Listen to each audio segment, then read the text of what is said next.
Hi, I'm Thalassa. My sister demanded I babysit her son so they could all sip cocktails in Hawaii, without me. When I said no, she slapped me. And my mother? She laughed and said, well, someone has to stay behind. But what they didn't know is that I'd been paying everything, their rent, their bills, their peace. So I walked out, canceled it all. And 1 hour later, they weren't laughing anymore.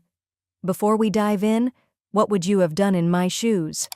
Have you ever been the one left behind just because you were too kind?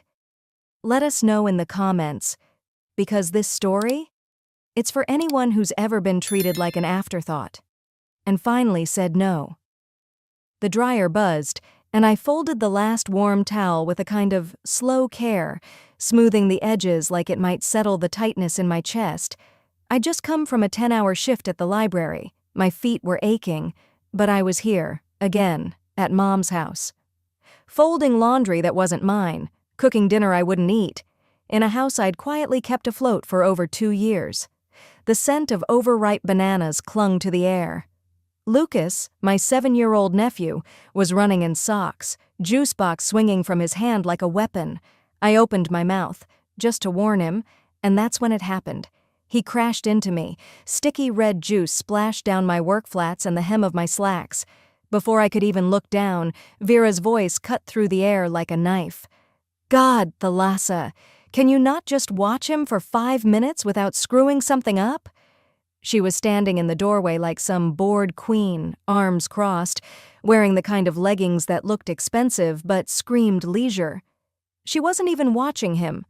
I was. Like I always did.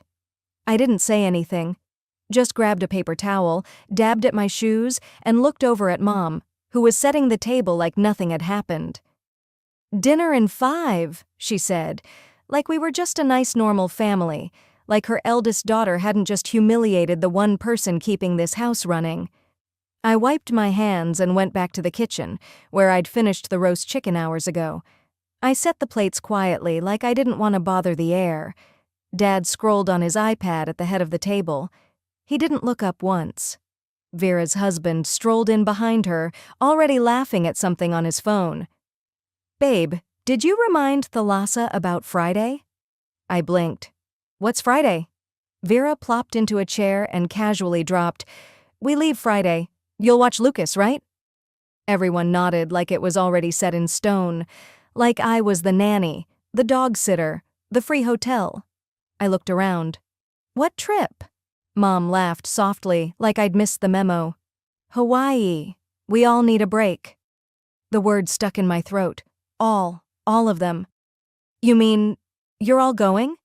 Vera popped a carrot into her mouth. "Well, yeah, it's been such a stressful year." "Stressful?" I took a breath, steadying the shake in my hand. "I can't that weekend. I booked a solo retreat up in Estes, just for a few days. It's my birthday." The silence that followed was brief, but sharp. Vera tilted her head like she hadn't heard right. "Are you serious?" "Yes. I've had it planned for months." "You selfish little brat." Her chair scraped loudly against the tile as she stood. "After everything we've done for you?" I looked up at her. "I've paid this mortgage for 2 years, out of my own pocket." Dad finally looked up, but said nothing. Vera came around the table. "Don't you dare throw that in our faces." Her eyes burned. "We give you family and this is how you repay us?" And before I could move, she slapped me. Not hard enough to knock me back, but hard enough that my cheek stung and the room spun for a second. My mother didn't gasp. She didn't stop her. She sighed. "Well, someone has to stay behind," Mom muttered, reaching for the mashed potatoes. "Don't be so dramatic." I stood there, the whole left side of my face hot, my heart pounding like a drum trapped in a closet. I glanced at Dad. Nothing. Lucas was staring at the table. Even he didn't look up. I sat down slowly, reached for my teacup, the one I always used here. Blue porcelain with tiny forget-me-nots. The only thing in this house that ever felt like it belonged to me. I stared at the way my fingers trembled against the handle. I didn't drink it. I placed it back in the saucer, got up, walked to the sink. Behind me, dishes clinked, chairs scraped. The world just moved on. I wiped my cheek with the edge of my cardigan, turned around, and left. No one called after me. Not Mom, not Dad, not even Lucas. Outside, the wind had picked up. The streetlights buzzed with that old humming sound. I got in my car, drove home without turning on the radio. At my apartment, I didn't take my coat off. I sat at the kitchen table and pulled up the banking app I'd used every week for over 2 years. My thumb hovered, then tapped cancel, one by one. Mortgage, canceled. Grocery auto delivery, canceled. Streaming plans tied to their email, gone. Family phone plan, shut down, all of it. And then under notes, I typed just 2 words, effective immediately. I set the phone down, let the silence fill the room. I could still feel the sting on my cheek, but inside, something else had started to burn. Not rage, not quite. Resolve. 1 hour later, my phone lit up on the table. First call, Mom, then Vera again, then Dad. 19 missed calls by the time I opened the group chat. Please call us, we need to talk. I didn't reply. I just stared at the porcelain cup I'd taken from their cabinet years ago, the one they never let me drink from as a kid, the one that was finally mine. I didn't text back. I just sat there, staring at that teacup, the one with tiny blue forget-me-nots on porcelain so fine, it almost felt like holding silence itself. They never let me use it growing up. It was Mom's favorite, and for guests only. But somehow, they always found a reason to bring it out for Vera. I wrapped it in a towel last night and slid it into the back of my kitchen drawer. Not out of fear it'd break, but because I wasn't ready to touch anything fragile again, not until I felt solid in my own skin. That morning, light filtered through my blinds in strips, painting faint shadows across the hardwood floor. I didn't turn on music, didn't check the news, just brewed tea in a chipped white mug and sat by the window with my old leather journal, the one with pages yellowed at the edges. I hadn't written in months, maybe years, but I found myself scribbling thoughts I didn't know I'd buried. I was never angry at them for needing me. I was angry they never saw me as someone who could need too. I underlined that. Then my eyes drifted to the phone. It had been on silent since I walked out of that house 2 nights ago, but now it sat on the coffee table like a coiled animal, quiet but undeniably alive. I picked it up. 34 missed calls, 11 voicemails. My stomach tightened. I hesitated, then tapped play on the first one. Mom's voice, soft but clipped. "Hi, honey. Just wondering if you're okay. Can you give me a call?" Second one. Vera. "How dare you cancel the mortgage payment? That's our family home, Thalassa. You're punishing Lucas just to get back at me?" Third voicemail. Dad. His voice was low, worn. "We just want to talk. Please don't make this harder than it already is." I stopped there. The texts were worse. From Vera. "Mom hasn't slept all night. She's been crying. I hope you're happy." Then, "You couldn't even wait until after the trip? Selfish doesn't begin to describe it." I locked the phone, set it face down. I used to believe staying silent made me the better person. But now I was learning that in this family, silence didn't buy peace. It invited punishment. And if I didn't explain myself, they'd write the story for me. The notification dinged again. Facebook. Someone had tagged me in a post. It was from a family friend I hadn't seen in years. Just a vague quote in bold letters. Some people forget where they came from. Sad, really. Underneath it, a comment from Aunt Carlene. "Unbelievable. Turning your back on your own blood. Your mother gave you everything." Gave me everything? I swallowed down the lump in my throat and opened another browser tab. I didn't reply. Instead, I opened a spreadsheet, something I hadn't looked at in ages. I started typing.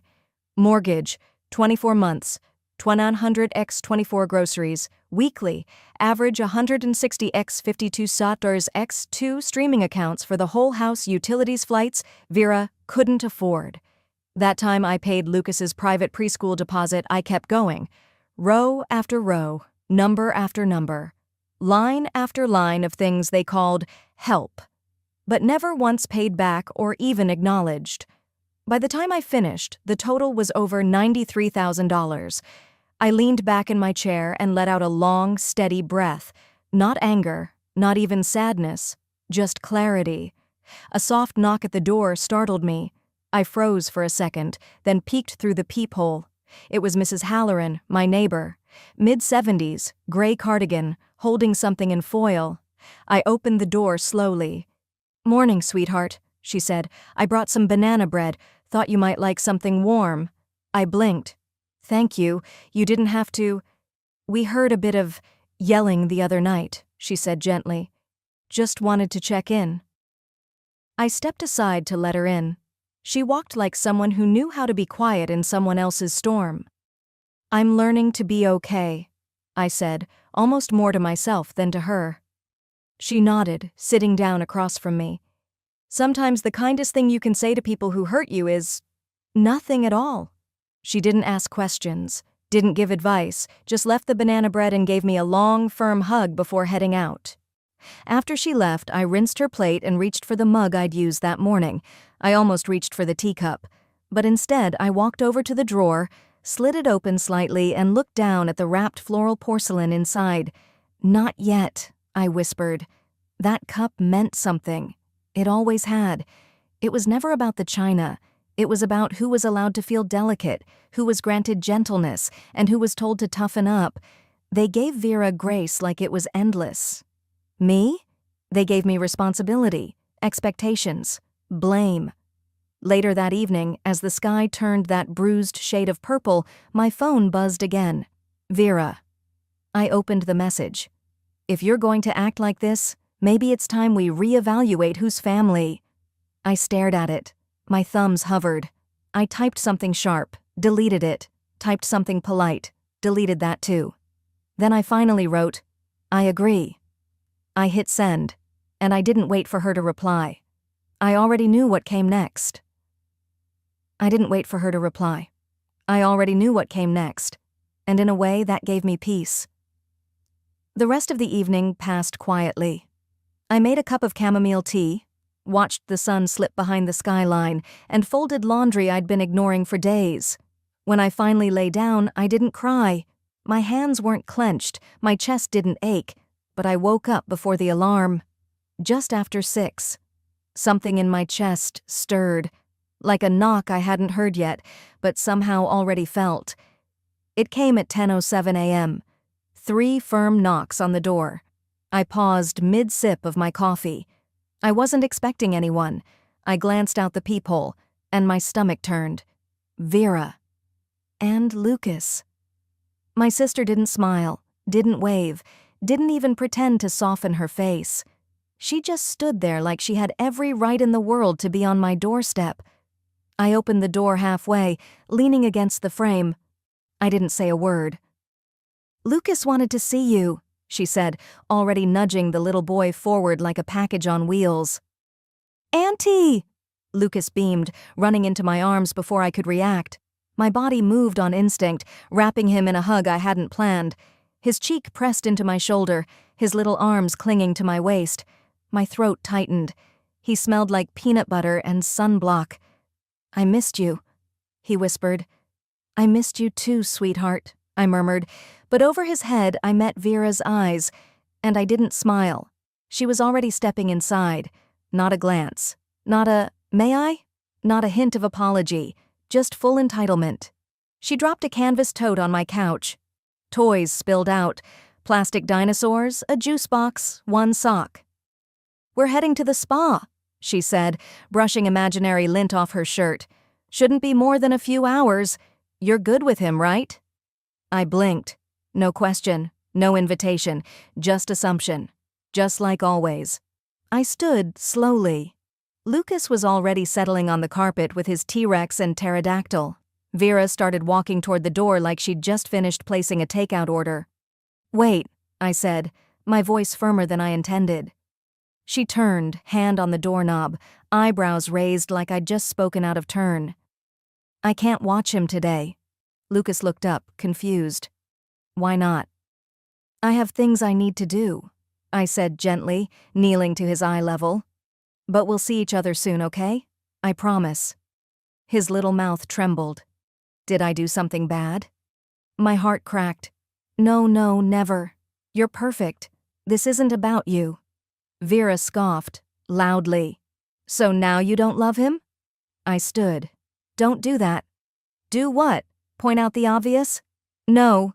Twist my boundaries into betrayal. She crossed her arms, lips pursed. You've always been dramatic. This family bends over backwards for you, and you throw it in our faces. I stared at her, feeling the heat rise, but I didn't flinch. No one bent for me. They bent me. And I finally stopped letting them. She opened her mouth, probably for one of her patented guilt jabs, but I raised a hand. I love him, but I'm not free labor. Not anymore. The silence between us buzzed with tension. And then, like a switch flipped, she exploded. This is exactly why no one trusts you, she snapped. You're unstable, Thalassa. 1 minute you're all about family, the next you act like we're parasites. The words hit something old in me. Something 12, maybe 13 years old. A girl crouched behind the tool shed after saying no to another favor that wasn't really a request, crying into her arms while the world labeled her ungrateful. But I wasn't that girl anymore, and I didn't cry. A door creaked open across the hall. Mrs. Halloran from 3B stepped out, a recycling bin in her hands. She paused, watching the scene. No words. Just that firm, quiet gaze people develop after living through decades of drama. She nodded. Just once. Slow. Measured. Vera noticed. Color rose in her cheeks. She snatched Lucas's bag from the floor, yanked the juice box out like it had offended her. We'll remember this, she hissed, dragging Lucas by the hand. He looked over his shoulder at me. I mouthed, It's okay, I love you. He nodded, small and sad. I closed the door, turned the lock, and for the first time after one of these encounters, I didn't collapse. I didn't tremble. I didn't open the cabinet to find comfort food or whiskey or anything else to numb the ache. I just stood there, breathing. Later, I made lunch, tidied the living room, took a long walk around the block, and when I returned, sunlight warm on my back, pulse steady, my phone buzzed on the counter. A message from Mom. Come over for dinner. Let's move on from this silly drama. Silly drama. Like it hadn't taken 32 years of my life. I stared at the message, then walked to the drawer under the coffee machine. The floral teacup was still there, wrapped in linen, unused. I didn't touch it, just let my fingers graze the edge of the cloth. Some things aren't ready. Some things take time. I didn't reply to her message, but I knew what I had to do. Around 5:40 p.m., I parked outside the house I once called home. The front yard looked the same. Uneven hedges Dad never trimmed evenly, a porch light flickering like it always did when the weather dipped below 50. I stepped out of the car, holding a store-bought apple pie in both hands, not out of guilt, just something to occupy them. As I walked up the steps, I reminded myself, you're not here to fix anything, you're here to see it clearly. The door opened before I even knocked. Mom stood there, lips tight and eyes measuring. I'm glad you came to your senses, she said quietly, then turned and walked away like the matter had been settled. Inside, the smells hit me, garlic butter, roasted meat, and something lemony, the kind of Sunday dinner that used to mean safety when I was little. Now it just made me feel out of place. I paused in the hallway. Even the pictures on the wall were the same, Lucas's school portraits, Vera's wedding, Mom and Dad's anniversary trip to Napa. None of me. When I stepped into the dining room, the table was already full. Dad at the head, carving roast chicken. Vera next to him, sipping red wine like she owned the place. Her husband, Tyler, already halfway through his first plate. Aunt Millie and Aunt Ruth sat opposite each other, gossiping softly between bites.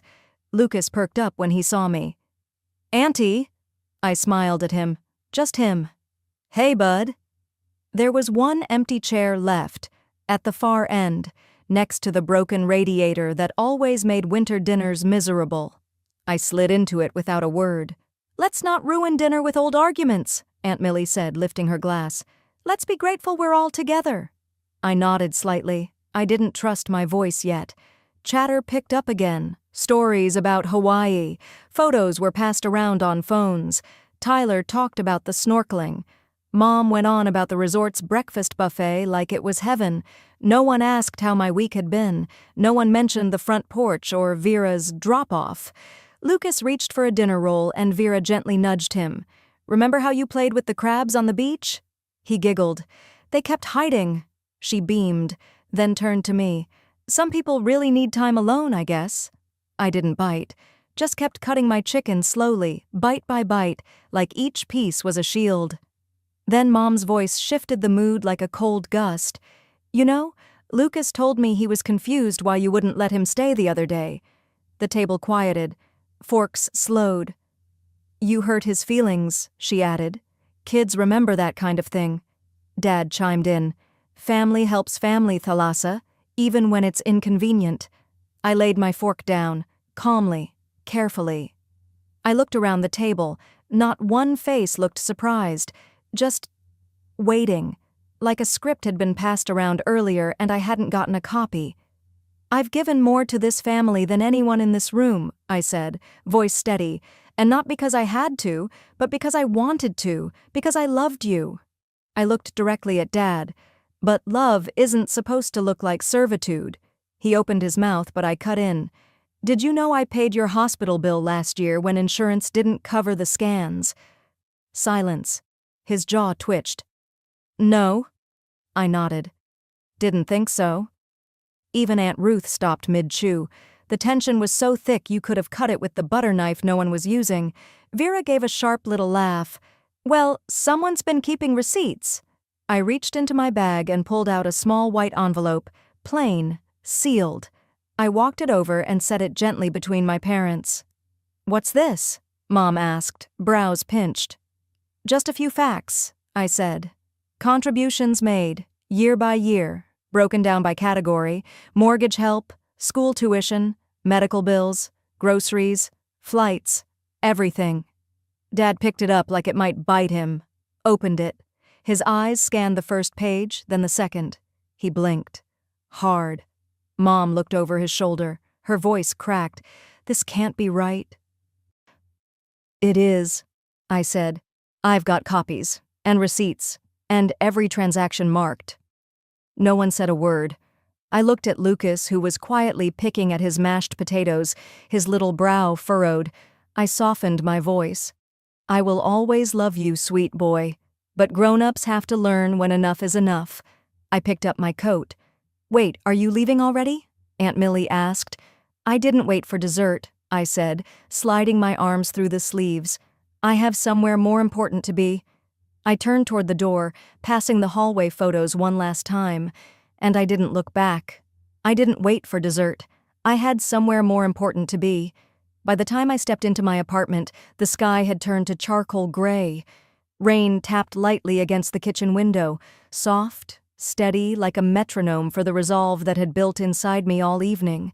I took off my coat, hung it with care, then pulled out the envelope I'd left untouched all day.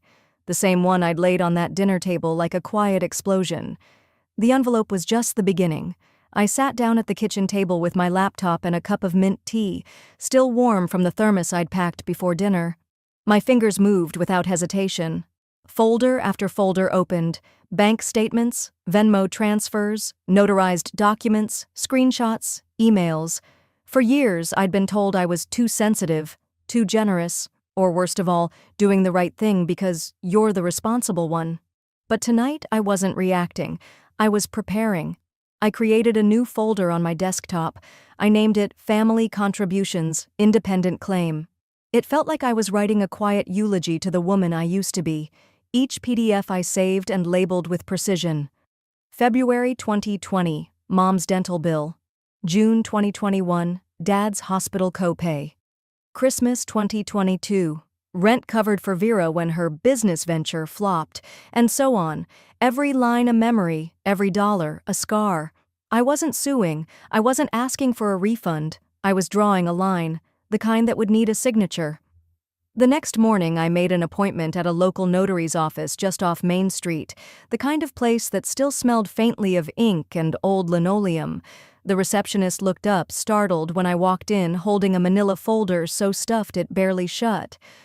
A man in his 60s called my name.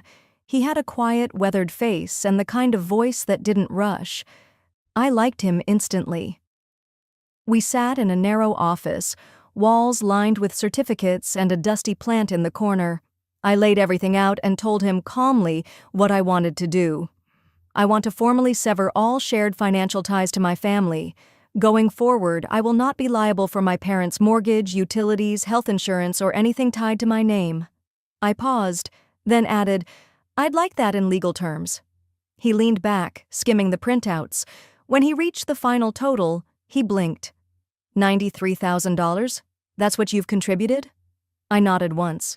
Yes, and I'm not seeking repayment, but I am stating, on record, that it ends now. He looked at me differently after that, less like a client, more like a woman who'd been through something quiet and long. He didn't ask why. He just wrote, slowly, carefully. When he finished, he slid the document across the desk. This covers the financial severance. You'll need to sign here and here. I signed, hand steady. Then I pulled out one last sheet I had drafted at home the night before. A simple statement in plain language. Any future financial dependency must be arranged by written agreement, with full consent. All emotional debts are considered null and void. I slid that across too. Please add this as an attachment. He didn't flinch. Understood. By that afternoon, I was back in my apartment. The silence felt clean, not heavy. I scanned the signed papers, attached them to an email, and filled in 3 recipients. Mom, Dad, Vera. Subject line, effective today. No pleasantries. No explanation, just the attached documents and a line that said, this is not a threat. This is closure. I hit send. Then I walked to the kitchen, refilled my tea, and opened the window just a crack, enough to let in the late autumn breeze that smelled faintly of pine and something colder. The responses came fast. First from my mother. Is this a joke? Then Vera. This is how you treat the people who raised you? You should be ashamed of yourself. And finally, Dad. So this is what we mean to you now? A number? You really want the world to see how selfish you've become? I didn't reply. Not to one of them. Instead, I clicked into my phone settings and started the process to change my number. It took less than 5 minutes. Funny how quick a door can close once you stop holding it open. Later that night, I curled up on the couch and let the day settle into my bones. I thought back to something my therapist had said the week before. She'd asked, "Do you feel guilty or free?" I'd whispered, "Both." But sitting there now, warm cup in hand, inbox closed, phone silent, I knew. I felt free. At 11:47 p.m., a new email pinged. From my father. Subject, "We need to talk. Before this gets out of hand." I stared at it for a moment, then quietly shut the laptop. The teacup was still on the table, lid untouched. Not yet. I didn't reply to his email, but I knew. He was coming. And sure enough, by Monday morning, the air already felt strange before I even stepped into work. It wasn't the weather. It was that tightness in my chest that whispered, "Be ready." I brushed it off as leftover nerves from everything I'd sent the night before. But the tension didn't go away. I arrived a little early, like I always do, hoping for a quiet moment with my tea and inbox before the day began. I was halfway through reviewing a grant proposal when I felt a light tap on my shoulder. It was Tasha, one of the front desk staff. She leaned in and said gently, "There's someone in the lobby asking for you." My first instinct was confusion. I wasn't expecting anyone. I followed her down the hallway, my heels clicking a little too sharply against the linoleum floor. And then I saw him, my father, button-down shirt, freshly ironed, hair combed with more care than usual, smile too wide to be sincere. Next to him stood my mother, quiet, arms folded but eyes sharp, watching everything, including me. I stopped short. Tasha turned to me, uncertain. "Should I—" No, I've got it, I said, masking the chill crawling up my spine with a steady nod. Thanks, Tasha. I walked closer. What are you doing here? My father spread his arms as if we were at a backyard barbecue. Just wanted to check in. You've been hard to reach. I could feel the receptionist glancing over from her desk, a client shifting in the waiting area. My mother said nothing, just offered the same look I'd seen on her face since I was a kid. Judgment wrapped in silence. My father's voice carried a little too much. You're not answering our calls. We were worried. Thought something happened to you. I knew exactly what this was. They didn't come here to check on me. They came to stage a scene. Let's step outside, I said, my voice clipped. He smiled like we were catching up after church and followed. My mother trailed behind, close enough for effect. Once we stepped out into the courtyard, their tone shifted. You humiliated us, my mother said low and sharp, not even waiting for pleasantries. My father added, That email? Are you serious? Legal forms? What, you think you're above your own family now? I didn't say a word. I let them talk. You think we're going to be bullied by a letter? He continued. You don't scare us, Thalassa. You're just proving how selfish you are. My arms stayed crossed, calm. I didn't flinch. He gestured vaguely toward the building behind me. What would your boss think, huh? All this talk about serving the community, and you cut off your own parents? Real nice. I met his eyes. This has nothing to do with my job. He leaned in. Doesn't it? This whole non-profit thing, isn't that supposed to be about compassion, generosity? Maybe you should start at home. That last line? It almost made me laugh, but then came the one that didn't. My mother's voice cut in, low and bitter. You'll regret this when we're gone, just like you regretted that abortion. Time stopped. My breath caught, but not from shame, from shock, and something sharper. They still use that, even now, even here. I looked at her, really looked, and realized for the first time how small she seemed, not in stature, in spirit, still trying to use old wounds to control me. Something broke free in me at that moment, and something else solidified. Don't ever speak to me again, I said. My voice didn't tremble, it didn't rise, it was level, final. I turned and walked back inside without looking back. I didn't care if anyone saw, because I was done hiding. Back at my desk, my fingers hovered over the keyboard. I didn't move for a while, just stared at the blinking cursor on the screen while my heart slowly returned to its normal rhythm. An hour passed, then came a soft knock on my door. It was Angela, my manager. She stepped in gently. Everything okay out there? I paused, then nodded slightly. It's my parents. They showed up to make a scene. She raised an eyebrow, took a seat beside me. You don't owe me details, but if it ever happens again, just say the word. Security will step in. I hesitated, then added, They're upset I've set some boundaries. They're trying to make it look like I'm the bad one. Angela nodded slowly. We've got your back here. This is your space. You're safe. It was the first time I'd heard someone say that to me with no strings attached. That afternoon, after our usual community clinic session, I was cleaning up brochures when an older client, Ms. Hensley, walked in and placed a small paper bag on my desk. Thought you might like these, she said, her voice warm. Inside were homemade oatmeal cookies. A sticky note taped to the top read, You help people. Don't forget who you are. I smiled, the kind that wells up from somewhere deeper than just politeness.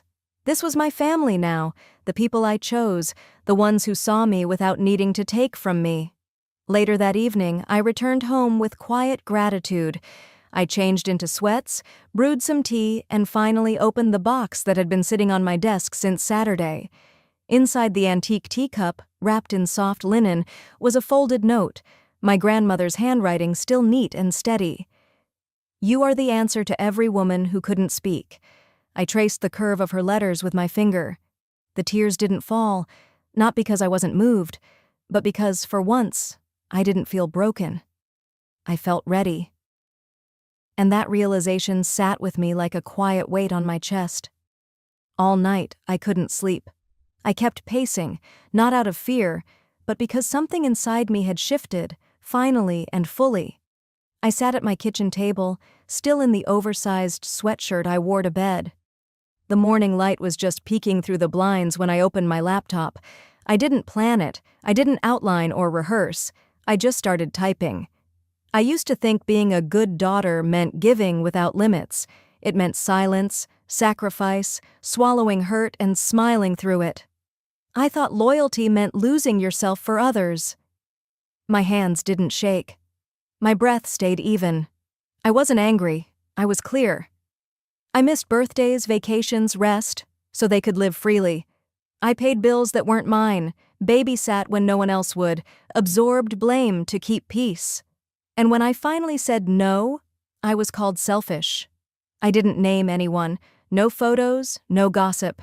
Just the truth, wrapped in my voice. If you're carrying more than your share in a family that never asks how you're doing, this is for you. Your silence isn't love, it's fear. And you deserve more. I added no hashtags, no dramatic punctuation, just sent. Then I posted it to Facebook.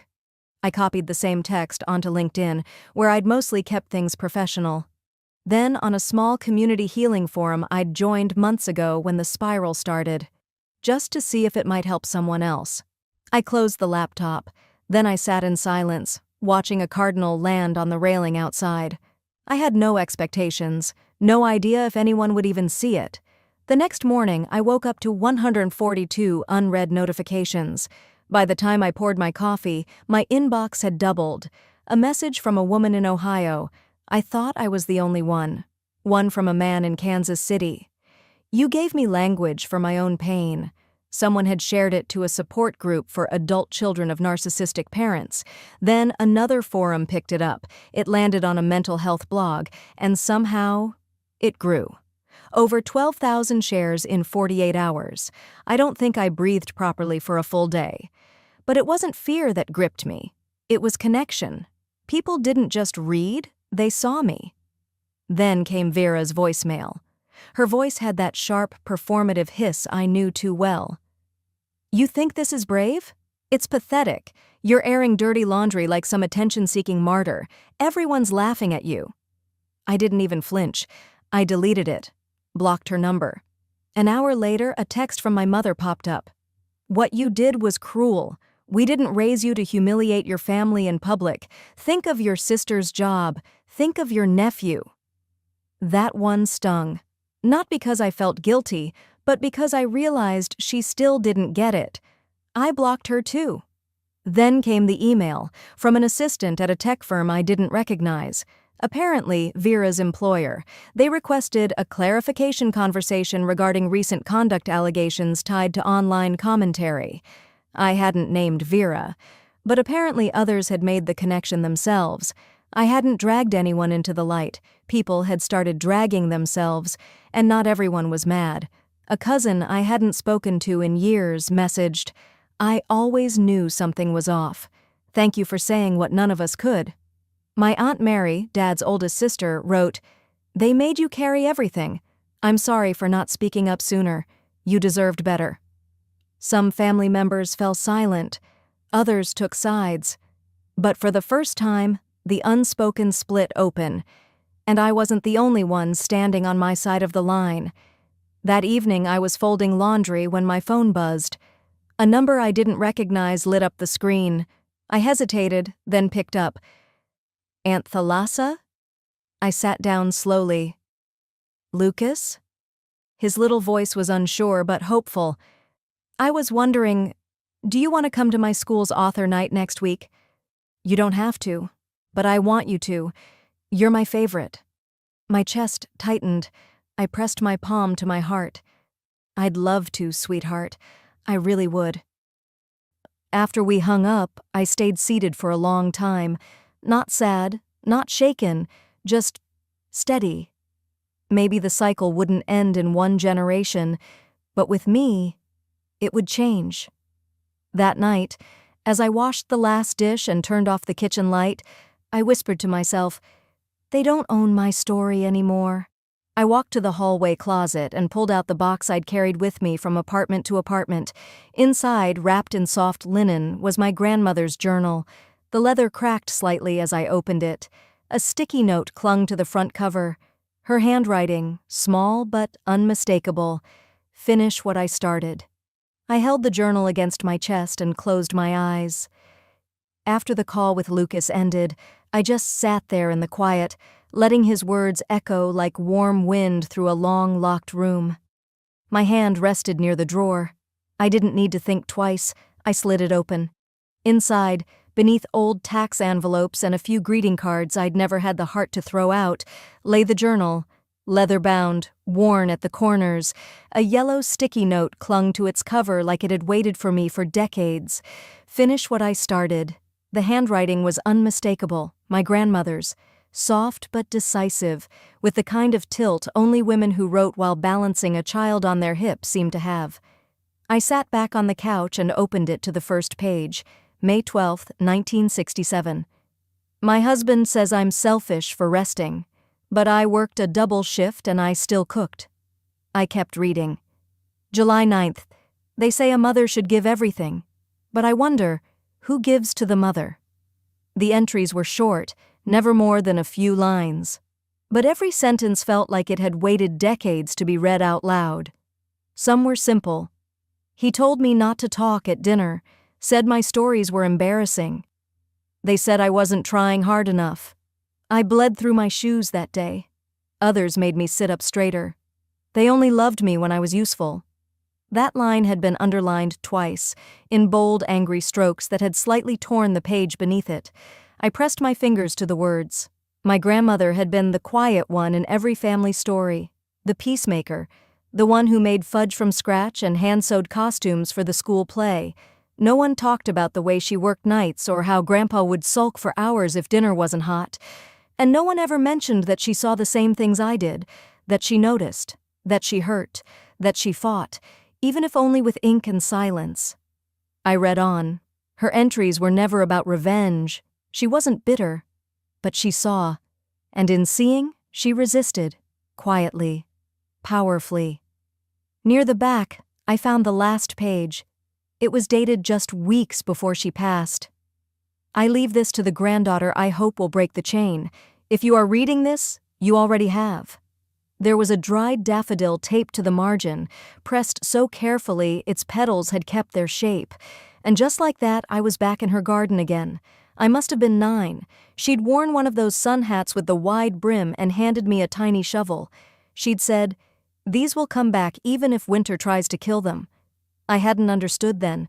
Now I did. The next morning, I woke early. Didn't eat. Didn't speak.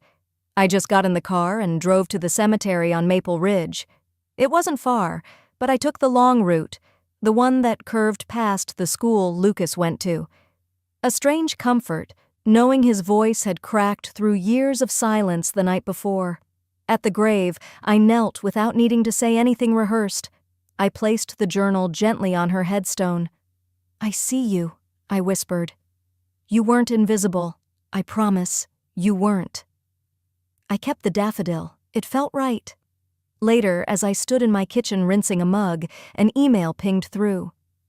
Subject: Your story matters. It was from a journalist I didn't know. "Hi Thalassa, I came across your post this week. I'm working on a series about generational family trauma, how cycles continue, how people break them. Would you be open to talking? Your voice, it could help so many." I leaned on the counter and stared at the words. For most of my life, I had avoided spotlights. They made it harder to disappear, and disappearing had once felt like the safest thing to do. But maybe that wasn't true anymore. Maybe silence had protected them, not me. Maybe the point wasn't attention. Maybe the point was light. I replied slowly, fingers steady. Yes, but only if I can bring her words too. The daffodil now rested in a tall glass next to the sink, catching morning light like it had been waiting for spring, and I finally understood. I didn't want to punish anyone anymore. I wanted to end it, to be the last link in a chain that had bound women in my family for too long, and for once it felt like the world wasn't just ready to listen, it was listening. So, the morning after I replied to the journalist, the world didn't shift. The sky was still soft gray. My neighbor's sprinklers still hissed against the sidewalk, but something inside me felt looser.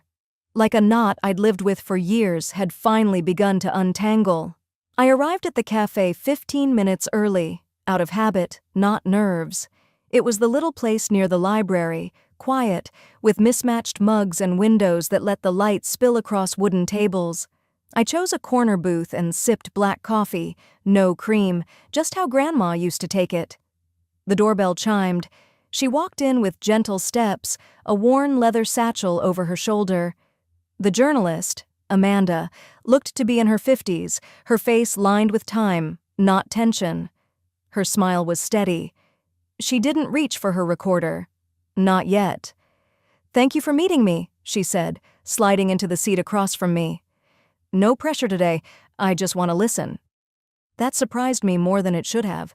She leaned in slightly, fingers laced around her mug. "So, tell me why you wrote that post."